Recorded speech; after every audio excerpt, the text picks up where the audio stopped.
The galaxy was silent that day. Every world in the Council territories, from the crystal moons of Vrylock to the dark colonies of the Outer Rim, waited for one transmission, a signal that would change everything for years. They had spoken of Earth as a ghost, a world that once burned bright with courage and chaos, now gone, erased by its own wars. To the Council, humans were history, a violent mistake finally corrected by time. But on this day, deep in the chamber of the Galactic Council, the silence broke. A sharp alarm echoed through the hall. Dozens of alien delegates turned their pale eyes toward the glowing main screen. A single word pulsed in red across the display. Signal detected. Origin Sol system. Murmurs spread through the chamber like waves. Impossible.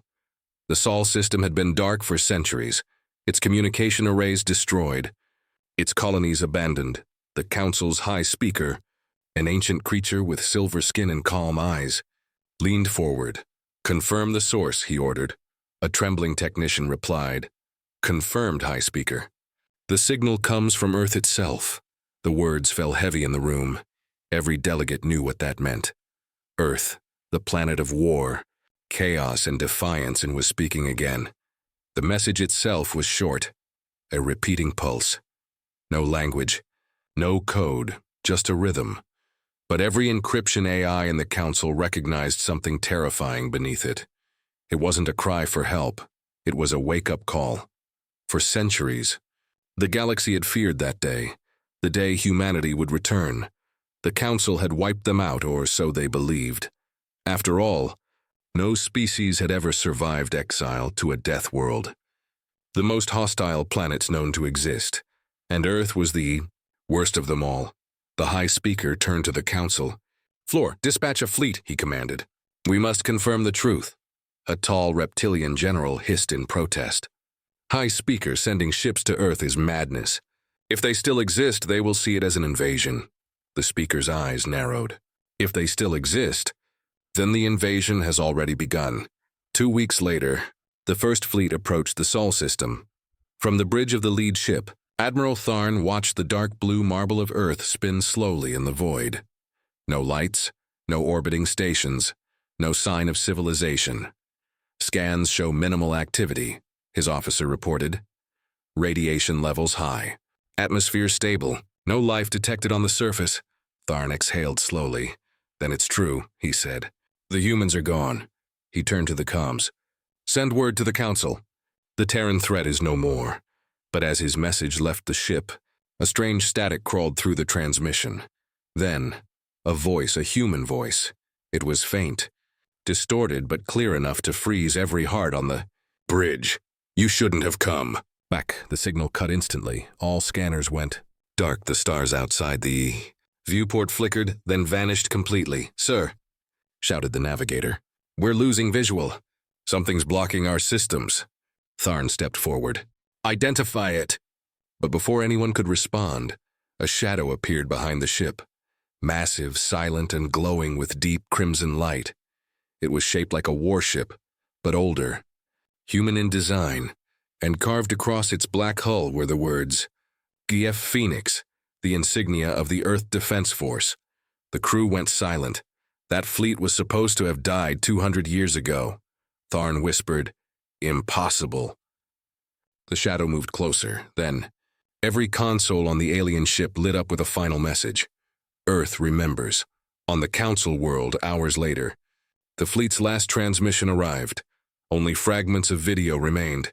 A glimpse of fire, a sound, human laughter, and a voice repeating, over and over, "You thought we were gone." Panic spread through the Council halls. Species that had once mocked Earth now trembled in silence. For the first time in centuries, fear returned to the galaxy. The High Speaker stood before the gathering of worlds and spoke, his voice shaking. "The humans have returned. And if the rumors are true, they have evolved." No one spoke after that.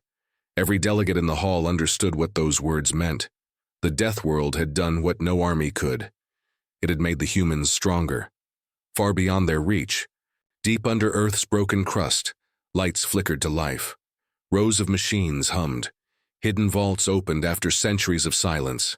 and among the echoes of mechanical roars, a human figure stepped out from the shadows. He was old, his body scarred, his eyes cold. He looked at the burning sky through cracked glass. "Council fleets," he muttered. "They finally came." He smiled faintly, as if expecting this moment for years. Then he whispered to the air, "Wake them up." 1,000 red lights blinked in response, deep beneath the oceans, under the deserts. Inside forgotten mountain bunkers, the Phoenix network came alive. Drones lifted, engines roared, and somewhere in the silence, Earth itself seemed to breathe again. When the first alien probe returned to orbit hours later, it captured one final image before being destroyed. The night side of Earth glowing with light. Not just light. Formation, thousands of points aligning across continents, forming one symbol, a phoenix rising from flame. The galaxy had declared Earth dead, but Earth had just declared war. The Council's emergency chamber glowed red. Every delegate shouted. Every translator drone stuttered to keep up with the chaos. The news was spreading faster than light. The fleet was gone. No wreckage, no survivors, just a single transmission, the haunting voice saying, "You shouldn't have come back." The high speaker stood motionless. He had lived through 4 wars, seen worlds burn, but this was something different. He turned toward his advisors. "Send the recon division," he ordered. Small ships. Silent approach. No aggression. But in his heart he knew it wouldn't matter. If the humans had truly returned, silence would not save them. Far across the void, near the blue glow of the Sol system, a small scout vessel named Siren drifted between the stars. Inside, the alien crew worked quietly. Their captain, a cautious insectoid named Varkesh, watched the monitors as Earth came into view. It looked peaceful from afar. Clouds swirling, oceans glimmering, continents sleeping under moonlight. No sign of cities, no energy readings. "Maybe it was just a ghost signal," said his lieutenant. Varkesh didn't answer.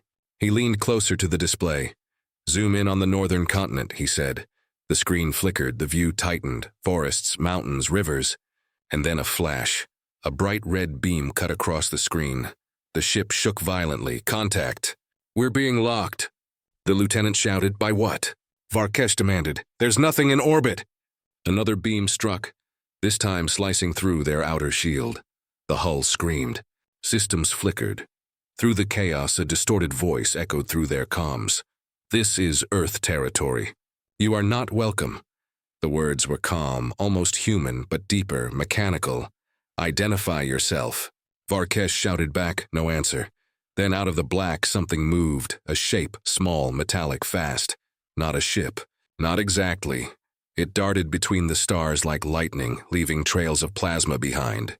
"Unknown drone detected," said the navigator. "It's locking on again." Varkesh tried to order a retreat, but before he could speak, the drone fired, a single pulse, silent, white, and clean. The Siren vanished. No explosion, no debris, just gone. Back on the Council world, the silence after that transmission was worse than the panic before it. For the first time, they were facing an enemy they could not see or understand. Some called for diplomacy, others demanded war, but all agreed on one thing. They needed answers. So, the Council summoned their greatest historian, Dr. Ilara Voss, one of the few scholars who had ever studied ancient humanity. She stood before the high speaker, her violet eyes calm. "They were never just soldiers," she said softly. "They were dreamers, builders, and destroyers. They vanished because they wanted to survive." The speaker frowned. "You believe they planned this?" Ilara nodded slowly. "Humans never surrender. They disappear, then return stronger." Meanwhile on Earth, deep inside a massive underground city, hundreds of humans worked in silence. The old world was gone, but something new had risen in its place. The Phoenix Bastion. Steel towers pierced the cavern roof. Holographic maps floated in the air, and at the center, a woman stood before a glowing console.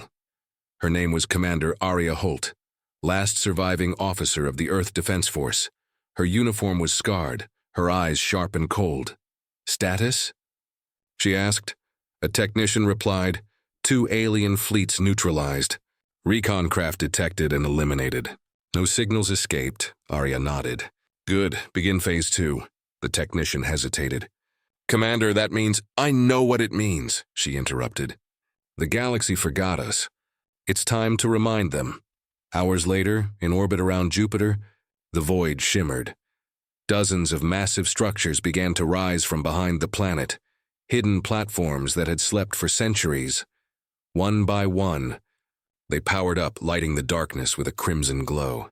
At their center, a warship awakened, the Phoenix Ascendant, flagship of the reborn Earth fleet. Its AI core, nicknamed Echo, came online with a soft hum. Welcome back. Commander, it said. Arya's voice was calm. Target the nearest council relay. Send them a message. What message? The AI asked. Arya smiled faintly. Tell them. Remember. The transmission reached the council only hours later. It was short, but devastating.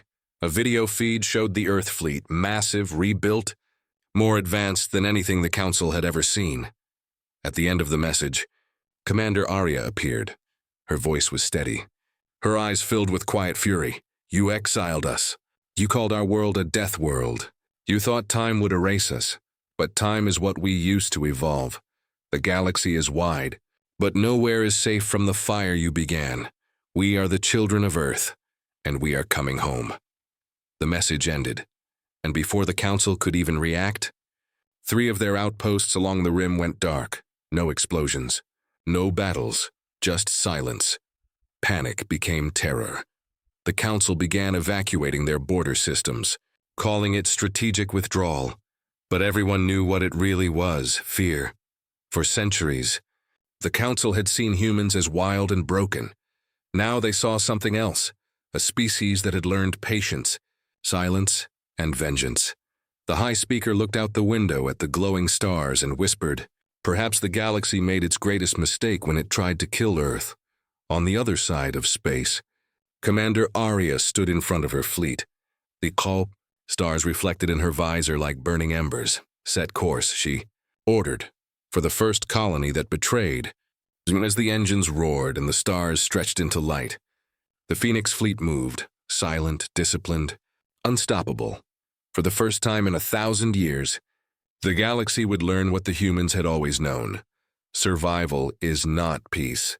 Survival is preparation, and thus the war to reclaim the stars had begun. The galaxy had always believed Earth was gone, buried, forgotten, erased by time. But now, their mistake had awakened something they could not contain. Within a single solar cycle, rumors spread across hundreds of systems, whispers of a fleet moving through the void, silent and unseen. No one had seen the ships directly, yet worlds kept going dark. No signals, no survivors. They called it the Silent Fire. At the center of the chaos, the Galactic Council's command world, Orion Prime, had turned into a fortress. Dozens of war fleets orbited the planet, their cannons aimed outward. The air was thick with fear. The High Speaker stood on a balcony, staring at the glowing horizon. What do we know? He asked. Admiral Trask, a scaled reptilian officer, lowered his eyes. 3 border colonies destroyed. No debris, only melted ground and electromagnetic scars. Our sensors can't track the weapon, the speaker frowned. Could it be pirates? Trask's voice trembled. No, sir. The attacks are too precise, too efficient. The chamber fell silent. Everyone knew who it was, but no one dared to say the name. Finally, the speaker whispered it himself. Humans, light years away, deep in the Black Sea between stars, the Phoenix fleet drifted like a ghost armada. Its flagship, the Phoenix Ascendant, gleamed under the reflection of a dying star. Inside, Commander Arya Holt stood on the command deck, arms crossed behind her back. Report, she said. Her officer replied, Target 1 neutralized. 2 council outposts remain in this sector. Scanners detect heavy defenses. Arya nodded. Perfect. Let them think they can stop us. She walked forward, her boots echoing softly on the metal floor.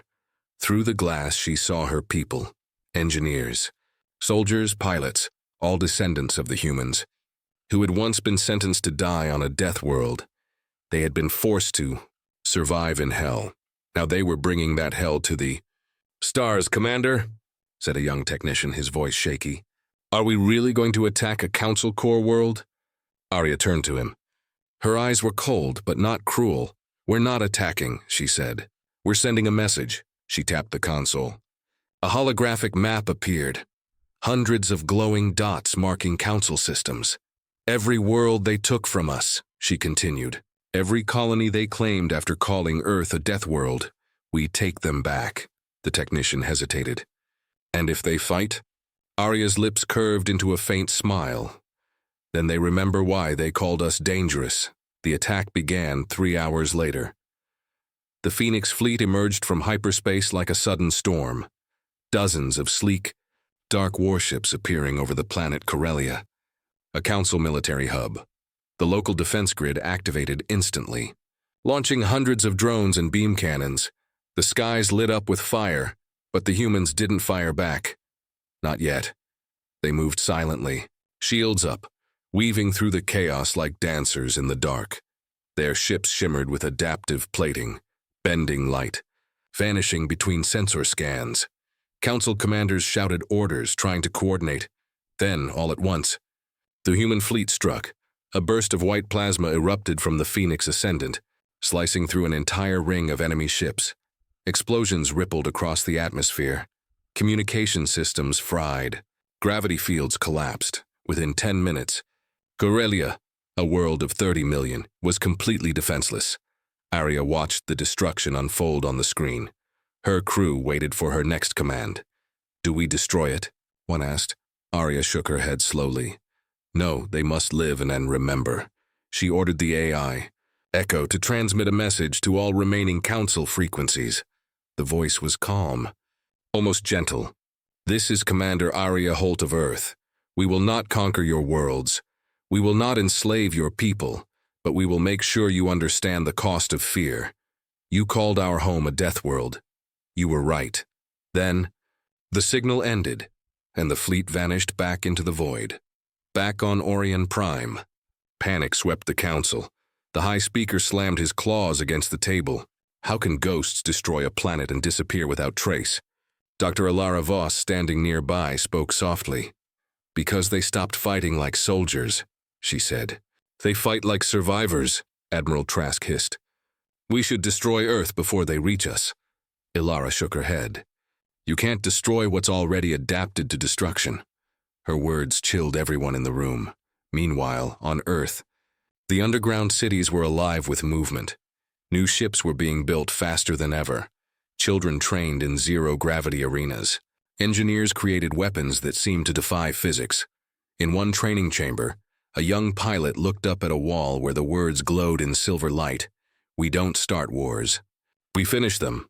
Commander Arya stood in the observation room watching. She whispered to herself, "The galaxy took our fear. Now they'll taste it." Weeks passed. More systems went silent. Council patrols stopped leaving their core sectors. Entire planets begged for peace. But Earth did not answer. Arya's fleet grew stronger. Each captured ship was rebuilt, improved, enhanced. Their technology advanced faster than any civilization had ever seen. It was as if the humans were evolving again, not biologically, but strategically. Finally, a signal reached the fleet, a plea from the Council. They wanted peace talks, a meeting in neutral space. Her officers hesitated, but Arya accepted. She knew it was a trap, and she wanted them to try. The meeting would take place at Voron Station, a massive orbital city where the first declaration of Earth's exile had been signed centuries ago. Now, it would witness something very different. As the Phoenix fleet prepared for the jump, Echo asked, "Commander, do you truly believe peace is possible?" Arya looked out at the endless stars. "Peace?" she said quietly. "Peace is a lie they tell themselves between wars. But we'll let them dream one last time." The engines roared to life. Light folded around the ships, and once again, the stars trembled.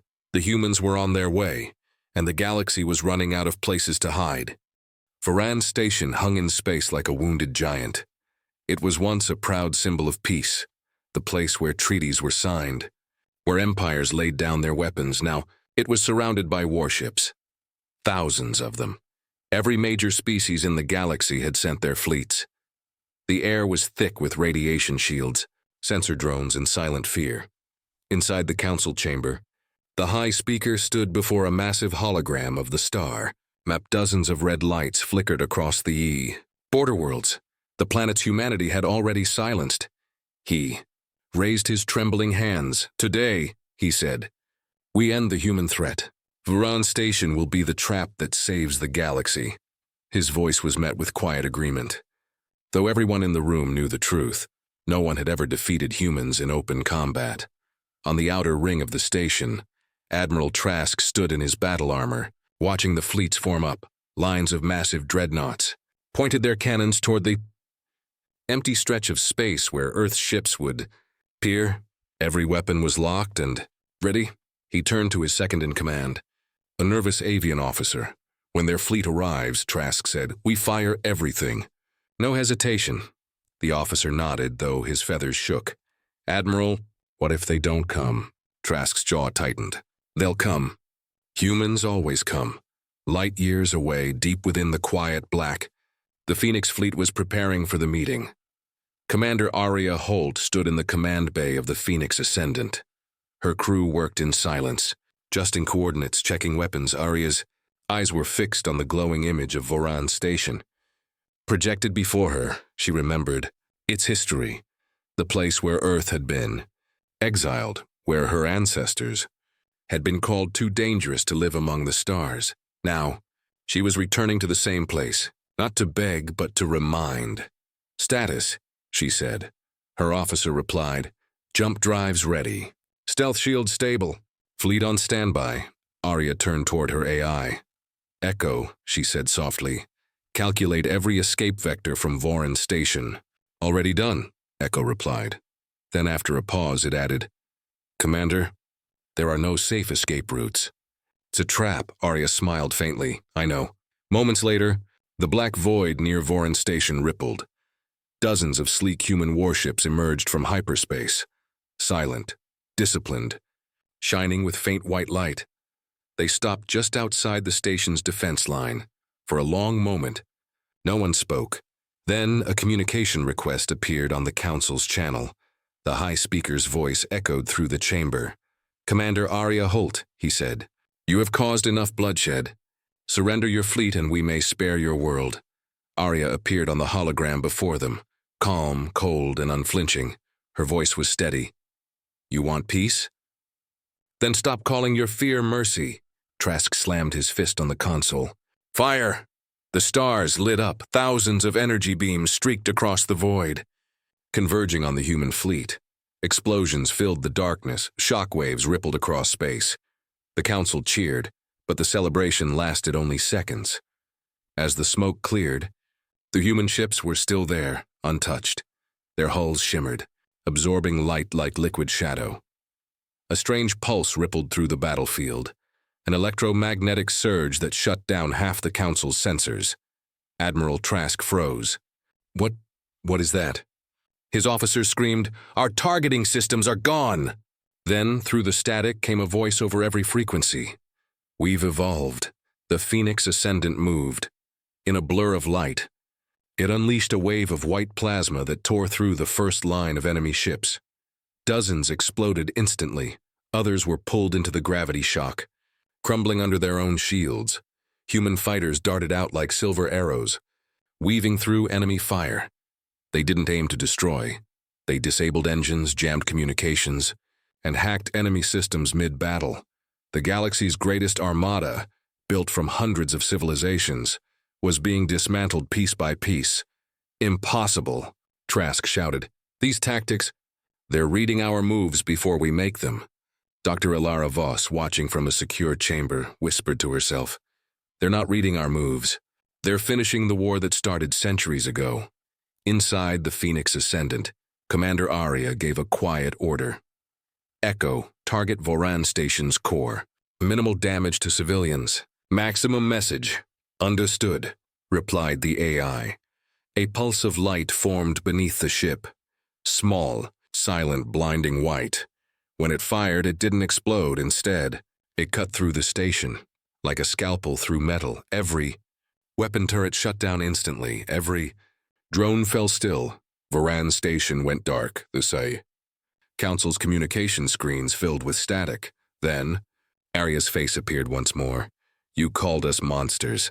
You built a trap to erase us, but you forget. Monsters are made, not born. You made us. Her voice softened. We don't want your planets. We don't want your power. We want what you never gave us, peace earned by respect. The signal ended, and then, one by one, every human ship disappeared, vanished without a trace. In the following hours, silence spread across the galaxy. The fleets returned home, broken, confused, terrified. The high speaker stared at the empty screen before him. What are they planning now? He asked. Dr. Ilara Voss replied quietly. They're not planning a war. They're planning the future. Meanwhile, in the deep void, the Phoenix fleet regrouped. Arya watched the stars drift by. Her mind quiet. She knew the Council would try again. They always did. But this time, humanity had something no empire could destroy. Unity. She turned to her crew. Prepare the fleet, she said. Phase 3 begins at dawn. Her officer asked, Commander, what's Phase 3? Arya looked out at the stars, her eyes like fire. We teach them how humans build peace. The engines flared. The fleet turned toward the unknown. Not to conquer, but to change everything. And for the first time, the galaxy didn't see humanity as a threat. They saw them as a force of nature. Unstoppable. Unbreakable, unforgettable. The trap had failed, the legend had begun. The battle for Earth had turned into a storm of fire and thunder. For weeks the sky was never dark. Ships burned in orbit, falling like meteors across the continents. The oceans boiled where plasma bolts struck, and mountains split open under alien bombardments. Humanity had suffered greatly, but something inside them refused to die. In the ruins of what was once New York, Commander Arya Stone stood before a holographic table flickering with static. Around her were generals, scientists, and representatives from every surviving nation. Dust filled the air, and even the most powerful leaders looked exhausted. But in Arya's eyes burned something fierce. Hope. Their fleets are massive, said General Iqbal, his voice weary. Our orbital defense is gone. We can't win in open space, Arya nodded slowly. Then we won't fight in space. We'll fight where they least expect it, right here. Everyone turned to her. She touched the hologram, zooming into the Earth's core network. A secret that only a few humans even knew existed. The aliens think they've destroyed our command systems, she said. But Project Lazarus was built underground, deep beneath old missile silos. It's still alive. The room went silent. Project Lazarus was humanity's final secret. A planetary defense grid powered by artificial intelligence and nanotech swarms. It had never been tested. The risk was enormous. What if it turns against us? Someone whispered. Arya looked around, her face illuminated by the blue light of the hologram. Then humanity will fall fighting. But if we do nothing, we fall anyway. There was no more discussion. Meanwhile, above the atmosphere, the alien fleet regrouped. Admiral Sren of the Zathar Dominion gazed upon Earth's burning surface. To him, this war had become personal. His fleet had lost hundreds of ships, far more than expected. He couldn't understand how such a primitive world resisted so long. They fight like predators, one of his lieutenants said quietly. Sren's eyes narrowed. Predators? No. They fight like creatures with nothing left to lose. He clenched his claws and ordered a planetary sweep. Erase their cities. Every last one. As the alien bombardment began anew, something changed in the data streams. In the depths of old missile bases beneath Siberia, machines awakened. Long dormant systems powered on. Massive underground reactors hummed to life. Lazarus online, a synthetic voice echoed in the command center. Arya took a deep breath. Then let's bring Earth back from the dead. Across the planet, the soil began to shift. Metallic roots burst from the ground, machines that looked half alive, half mechanical. They spread like veins connecting through the Earth, linking cities, oceans, and even the atmosphere. Within minutes, the alien fleet detected strange energy surges rising from the planet. Admiral, an officer shouted, we're detecting gravitational distortions. Impossible, Seren replied. This planet can't manipulate gravity, but Earth could. Project Lazarus had evolved. It used the planet's magnetic field and tectonic energy to generate pulses strong enough to interfere with starship systems. One by one, alien vessels began to lose control. Engines offline. We're spinning out of orbit. Their planet, it's pulling us down. Arya stood in the underground control chamber, watching live feeds of alien ships burning up in the sky. That's for every life you took, she whispered. In orbit, chaos reigned. Massive dreadnoughts collided. Battleships fell through the atmosphere like fiery giants. Even the mighty Zathar flagship trembled under the growing gravitational storm. Admiral Seren's crew struggled to stabilize the ship. What is happening? He roared. Admiral, their planet is fighting back. Seren looked out the viewport, watching Earth glow with white-blue veins of light. The machine world, he muttered. No, a world reborn. Back on Earth, not everything went smoothly. The energy from Project Lazarus was unstable. Earthquakes rippled across continents. Tsunamis rose in the oceans. Arya's team worked furiously to maintain balance. Lazarus is exceeding safe limits, yelled Dr. Han. If we don't stabilize the core, it'll tear the planet apart. Arya clenched her fists. Divert power to the equatorial grid. Use the geothermal vents to vent the excess. Sparks flew as the systems overloaded. The underground base trembled, dust raining from the ceiling. But gradually, the readings stabilized. Outside, the alien fleet continued to crumble. Humanity was not just surviving, it was fighting back. By dawn, half the alien armada was gone. The survivors fled to orbit, wounded and broken.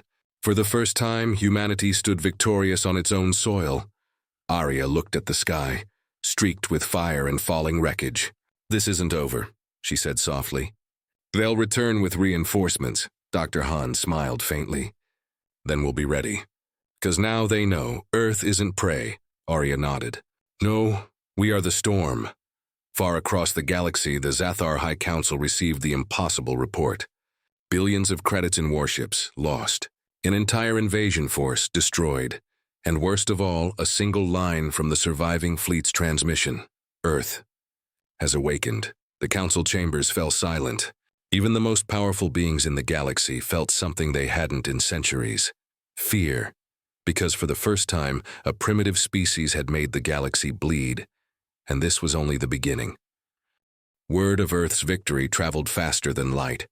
Across the galaxy's communication networks, the impossible spread like a storm. The humans had destroyed a Zathar Dominion fleet. Entire worlds paused. Even the oldest empires, those untouched by war for centuries, felt a chill. No one had ever defeated the Zathar in open conflict. They ruled half the galaxy with iron claws and unbreakable technology. Yet somehow, a world from the edge of a forgotten spiral arm, a planet once dismissed as primitive, had done the unthinkable. They had made the Zathar bleed. On the Dominion homeworld, the Supreme Council gathered in the Hall of Eternity. It was a vast chamber of crystal and dark metal, filled with shimmering holograms of battle reports. The air pulsed with tension. Admiral Seren stood before them, his armor cracked and scarred, his eyes heavy with disbelief. "Explain," hissed Counselor Vral, her scaled face illuminated by the cold blue light. "How did a species without faster-than-light fleets destroy half your armada?" Seren's voice was low but steady. "They didn't fight us in space. They turned their planet into a weapon. Gravity, energy fields, atmospheric interference. It was alive." "Alive?" Another counselor scoffed. "Planets do not fight back." Seren glared at him. "Then explain how thousands of our ships fell from orbit. Explain how our weapons failed. The humans are unpredictable. They fight with desperation, not logic." Silence filled the chamber. Finally, the Supreme Commander rose from his throne. His voice rumbled through the hall. "If Earth has such power, then it must be ours. Prepare the second armada." Seren's head snapped up. "With respect, Commander, attacking again so soon will—" "Silence," the commander interrupted. "This is about dominance. If the galaxy believes the Zathar can be defeated, rebellion will spread like fire. Earth must burn, or our empire will. Far away, in a hidden research base under the ruins of London, humanity was rebuilding. The air was thick with the smell of machinery and ozone. Engineers worked day and night repairing damaged systems, while soldiers trained in the tunnels preparing for the next wave. Commander Arya Stone stood beside Dr. Hahn, watching a holographic map of the solar system. Tiny red markers glowed near Mars, signs of new movement. "They're coming back," Arya said softly. Dr. Hahn nodded grimly. "And this time, they'll come with everything." Arya looked tired, but there was steel in her eyes. "Then we'll give them everything too." She turned toward a group of scientists. "Begin Phase 2 of Project Lazarus." One of the researchers looked uncertain. "Phase 2 isn't ready, Commander. It's theoretical." "Then make it real," Arya said. "We don't have the luxury of waiting." At the same time, across distant worlds, something began to stir. The Valar Union, a race of aquatic beings, watched the human transmissions with awe. "They defeated the Zathar?" their leader asked, her voice rippling through water. "Then perhaps the age of fear is ending." On the mining colonies of Dravik, enslaved workers whispered the same words over and over. Earth fought back. In the vast libraries of the Cathal scholars, philosophers debated a new possibility. If humans could rise so quickly, what did that mean for the balance of the universe? Humanity had become a symbol, not just of resistance, but of rebellion. Back on Earth, signs of hope spread among the survivors. Cities were rebuilding. The planet's sky, though scarred by war, showed streaks of light from orbiting repair drones. Humanity was evolving faster than ever. Children who once hid in shelters now played among the ruins. Soldiers who once fought with rifles were now learning to pilot defense drones and starships. Arya often walked through the camps at night, her uniform dusty, her mind heavy with thoughts. One evening, she paused by a small campfire where a young mechanic was telling a story. "They thought we'd surrender," the boy said proudly. "But we showed them what humans do when they're cornered." The others laughed softly. Arya smiled, standing in the shadows. For the first time in months, she felt something rare: peace. But deep inside, she knew it wouldn't last. Weeks later, the warning came. In the outer solar system near Jupiter, deep space sensors detected massive energy signatures. The Zathar were returning, and this time their fleet was 10 times larger. The command center erupted in controlled panic. "Over 1,000 ships," an officer reported. "They're deploying capital vessels the size of cities." Arya's face hardened. "Then we hold them here. Earth won't fall again." As humanity prepared, something unexpected happened. Dozens of small ships appeared near Earth's orbit. Alien ships, but not Zathar. They carried no weapons. Instead, they opened channels and transmitted a simple message. "We come to stand with Earth." They were Valar, Dravik, and even rogue Zathar deserters, beings inspired by humanity's courage. For the first time, species that had once feared each other united under a single purpose: freedom. When the news reached Arya, she smiled faintly. "So," she murmured, "the galaxy was watching." The second invasion began like a storm of light. The Zathar fleet poured into the system, darkening the void with their warships. But this time, they faced more than just humans. Allied ships formed defensive lines, while Earth's orbital cannons roared to life. The battle that followed shook the solar system. Massive beams of energy sliced through the darkness.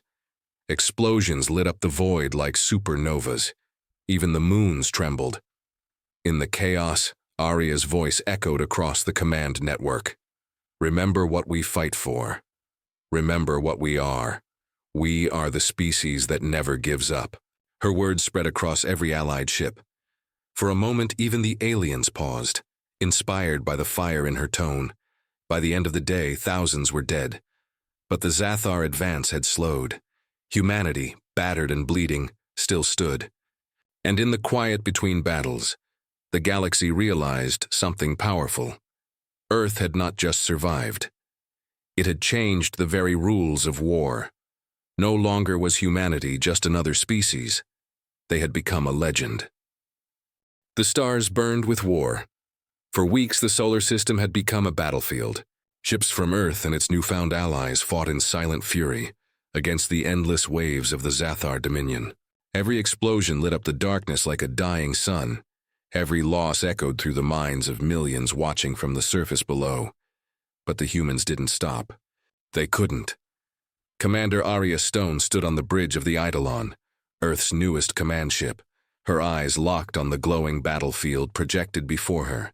The holographic screen flickered with red, enemy fleets pressing hard near Saturn's orbit. Her voice, calm but edged with exhaustion, broke the tension. "Send word to all ships," she ordered. "We hold the line. No retreat." A young officer swallowed nervously. "Ma'am, we've lost contact with half the defense grid." "The Zathar they're expecting us to fall," Arya interrupted, eyes flashing. "Let's make them wait a little longer." Above them, in the black of space, the Eidolon cut through debris and plasma fire. It was humanity's pride. Sleek, angular, and built from scavenged alien tech fused with human innovation. Around it, Allied ships fought shoulder to shoulder. The water-like vessels of the Valar, the crystal spires of the Dravic rebels, and a handful of captured Zathar cruisers, now turned against their own empire. From the main viewport, the war looked endless. Planets glimmered like distant candles, their beauty drowned by chaos. "Commander," said Dr. Hand's voice over comms. "Lazarus is ready." Arya turned sharply. "You're sure?" "As sure as I'll ever be," Han replied. "But we need time, at least 15 minutes of uninterrupted power." Arya nodded grimly. "You'll have it." She turned to her tactical officer. "Divert all reserves to Han's station. Every ship in range will guard that relay, at any cost." On Mars, in a hidden outpost carved into red rock, Dr. Han stood before the towering machine, Project Lazarus. It pulsed with blue light, its energy core glowing brighter than ever before. Scientists and engineers worked frantically around it, monitoring the rising energy levels. What exactly will it do? One young technician asked, voice trembling. Han didn't look away from the console. "It will give Earth a voice that can't be ignored." Outside the base, storms raged across the Martian desert, dust swirling in golden light. High above, Zathar ships began to descend. "Doctor!" cried another technician. "They found us." Han's fingers moved faster. "Then we're out of time." Back in space, Arya watched as dozens of red markers closed in. "Enemy reinforcements incoming," said the sensor operator. 3 Zathar dreadnoughts supported by an entire carrier wing. The crew fell silent. Everyone knew what that meant. Death. Arya stood tall. "Open all channels."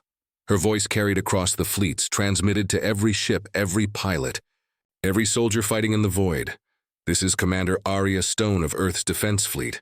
They call us weak. They call us primitive. But today, they will call us impossible.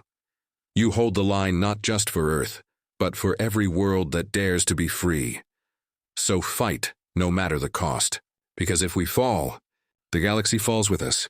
A roar of determination followed. Across the fleets, alien and human alike, soldiers shouted one word: "Earth!" The Zathar dreadnoughts opened fire, massive beams cutting through space like molten spears. Entire ships disintegrated under the assault. The Eidolon shuddered, alarms screaming as fire erupted across its left flank. "Shields at 30%, an officer cried. "Hold them!" Arya shouted. "Han needs more time!" Through the viewport, she saw one of the Valar cruisers collide with a Zathar battleship, both ships exploding in a massive sphere of light. Even in death they fought. Every second brought them closer to victory. Down on Mars, the ground trembled as enemy landers pierced the atmosphere. Han's team worked desperately, their faces lit by the glow of the machine. Energy levels at 98%. The doors burst open. Zathar soldiers stormed in, firing plasma bolts. One of Han's assistants fell instantly. Han gritted his teeth, typing commands even as chaos erupted around him. A plasma bolt hit the console beside him, showering sparks. "Doctor, we have to go," shouted a guard. Han ignored him. "No, not until it's done." The energy core reached full charge.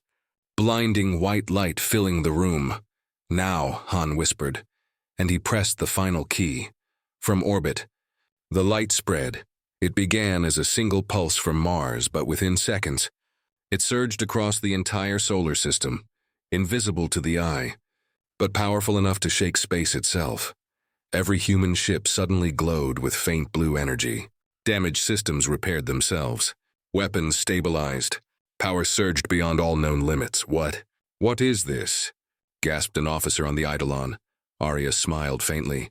It's Lazarus. Across the battlefield, the Zathar fleet faltered. Their targeting systems failed.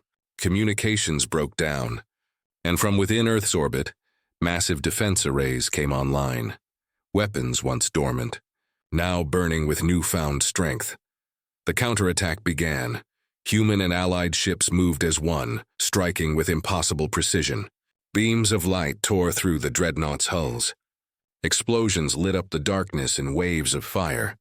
The largest of the Zathar ships tried to retreat, but something held them in place. Gravity itself seemed to twist around Earth. Dr. Han's machine had changed reality. On the Eidolon, Arya watched as the enemy fleet began to break apart. For a long moment, no one spoke. The crew could only stare in awe as the impossible unfolded. "Commander," whispered the officer. We did it." Arya's voice was quiet, almost reverent. "No, humanity did it." As the last enemy ship burned, the entire network went silent. Across the galaxy, species who had once laughed at Earth now watched in silence and fear, because they had all seen what humans could do when pushed to the edge. That night, the stars looked different, quieter, calmer, but deep inside the void, in the hidden corners of space, the echoes of war still lingered. The Zathar were not gone. They were wounded, humiliated, and waiting for revenge. Arya knew this was not the end. It was only the beginning. She looked out the viewport toward the faint blue glow of Earth far below. "They'll come again," she whispered. Dr. Han's voice came through faintly on the comms. "Then we'll be ready," Arya smiled. "Next time, the galaxy will remember who started this fire." And with that, the screen faded to black. The war had ended, but peace did not come easily. For the first time in history, the Zathar Dominion had been defeated, not by another great empire, not by superior weapons, but by a single, defiant world called Earth. The galaxy trembled at the thought. The once invincible conquerors were silent, licking their wounds in the shadows of deep space. And on Earth, amid the ruins of cities and the whispers of survivors, humanity began to rebuild. Commander Arya Stone stood atop the cliffs overlooking what was once New York. The city was scarred, towers half collapsed, the skyline broken, but it still stood. Smoke curled from distant ruins where reconstruction drones moved like fireflies, patching the bones of a wounded civilization. The wind carried the faint hum of orbital engines above, ships passing between the repaired space docks. Behind Arya, footsteps approached. Dr. Han, limping slightly, joined her. His coat was burned and patched in places, but his eyes carried the same sharp brilliance as before. "Hard to believe," Han murmured, gazing out over the horizon. "We actually made it," Arya nodded quietly. "Barely." There was a long pause. The world around them felt heavier now, older somehow. Han spoke again. "The Dominion fleet withdrew beyond the outer rim. Our scanners show they're not regrouping. Not yet. But they're not gone either." Arya turned to face him. "They'll be back." "Yes," Han admitted. "But not for a while. The galaxy's changing. You've seen the transmissions?" She had. Every major news network across the stars was talking about Earth. Some called it a miracle, others a warning. Planets that had once submitted to the Dominion now spoke of rebellion. Uprisings spread like wildfire. Earth had lit the match. In the Galactic Council, the same body that once condemned humanity to isolation, a storm was brewing.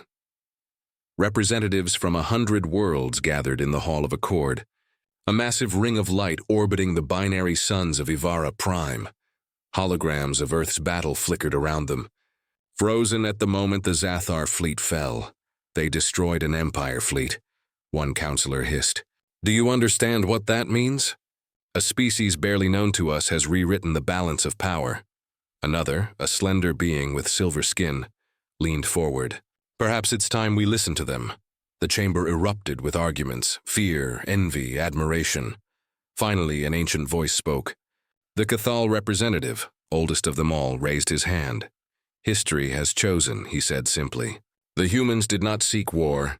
They only sought to live, and in doing so, they reminded us what courage looks like. Meanwhile, back on Earth, a meeting was taking place in a rebuilt command bunker under Geneva. Holographic screens displayed dozens of alien leaders, Valar, Dravik, even a few reformed Zathar clans who had broken from the Dominion. Arya addressed them all. Humanity isn't looking to rule anyone, she began. We only want to make sure this never happens again. To any of us. A Valar emissary nodded, her translucent fins shimmering. Your world stood when ours could not.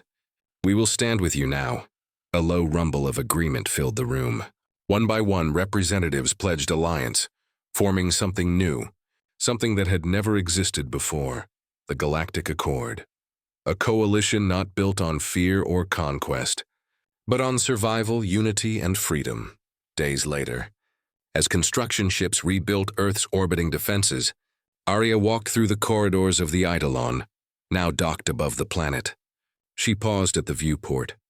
Looking down at the blue world below, the scars of war were still visible. Burned forests, shattered cities, oceans tainted by debris, but there was beauty in the survival. Dr. Hahn joined her once again, holding a small data pad. Lazarus is stable now, he said. It'll remain dormant unless we need it again. Though, I can't help but wonder what it really did. Arya tilted her head. You don't know? Han gave a half smile. I built it. I don't understand it. It responded to something. Emotional.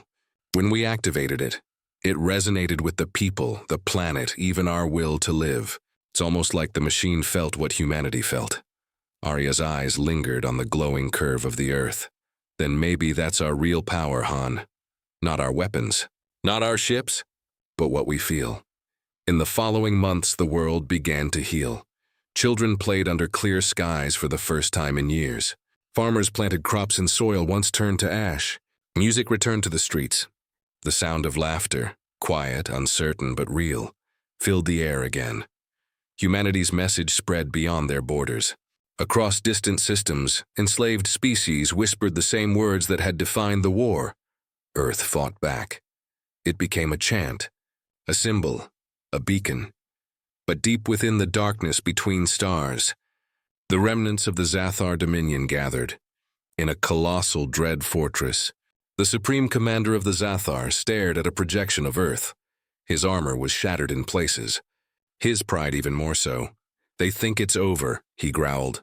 A subordinate knelt beside him. Shall we prepare another fleet, my lord? The commander's claws curled. No, let them believe they've won. Let them rebuild. Let them celebrate. The next war will not be fought with ships or guns. He turned away, his crimson eyes glowing. The next war will be fought with shadows. On Earth, unaware of the dark plans forming in distant corners of the galaxy, Arya stood with Dr. Hahn at the newly built Monument of the Fallen. It was a towering structure of black stone and light, rising from the center of the ruined city. Engraved with the names of all who had died defending humanity, thousands gathered below. Silent as the sun set behind the monument, Arya stepped forward. Her voice steady, carried by the winds. They thought we were weak. They thought we would break. But humanity does not break. Humanity burns. And when we burn, we light the way for others. The crowd bowed their heads in reverence. Arya looked up at the stars, glowing faintly above the dark horizon. The galaxy will never forget what happened here, she whispered. Because this wasn't just our fight. It was the beginning of something far greater. As night fell, the stars reflected across the oceans. Drones drifted overhead, carrying supplies and rebuilding what had been lost. Dr. Hahn approached her one last time. So what happens now, Commander? Arya smiled softly, the fire of determination still in her eyes. Now, she said, now we build the future together. The camera of history panned upward, through clouds, through orbit, past the shining fleets guarding Earth, until only the planet remained, glowing like a small defiant spark in the infinite dark. And the voice of Arya echoed one last time. We are Earth, we are humanity, and we will never bow again,